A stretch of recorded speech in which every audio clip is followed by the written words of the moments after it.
நீங்கள் பார்த்து கொண்டிருப்பது நியூஸ் 21 செய்திகள். தமிழ்நாடு செய்திகளை உடனுக்குடன் தெரிந்து கொள்ள நியூஸ் 21 செய்திகளை பாருங்கள்.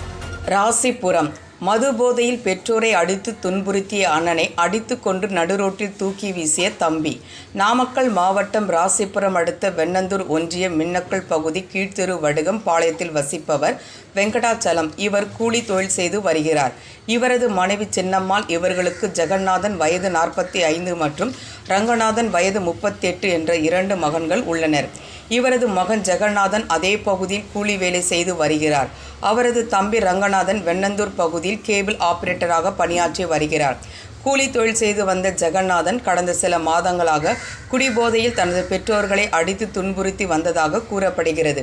இந்நிலையில் கடந்த 28/4/2025 அன்று இரவு ஜெகநாதன் ரோட்டோரமாக மர்மமான முறையில் இறந்து கிடப்பதாக காவல்துறையினருக்கு தகவல் கிடைத்தது.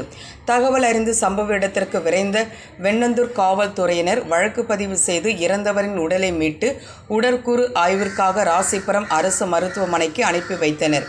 பின்னர் மர்மமான முறையில் இறந்து கிடந்த ஜெகநாதன் இறப்பில் சந்தேகமடைந்த வெண்ணந்தூர் காவல்துறையினர் அவரது தம்பி ரங்கநாதனை நேற்று கைது செய்து தீவிர விசாரணை செய்ததில் தனது அண்ணன் ஜெகநாதன் மது போதையில் தனது பெற்றோரை சில மாதங்களாக அடித்து துன்புறுத்தி வந்ததாகவும் அதனால் கோபமடைந்து ஜெகநாதனை கட்டையால் தாக்கியதில் அவர் இறந்துவிட்டதாகவும் ரங்கநாதன் கூறினார்.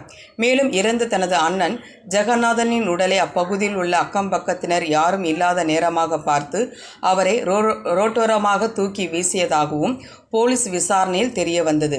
உடன் பிறந்த சகோதரனையே கொன்று தூக்கி வீசிய சம்பவம் அப்பகுதி மக்களிடையே பெரும் பரபரப்பை ஏற்படுத்தியது.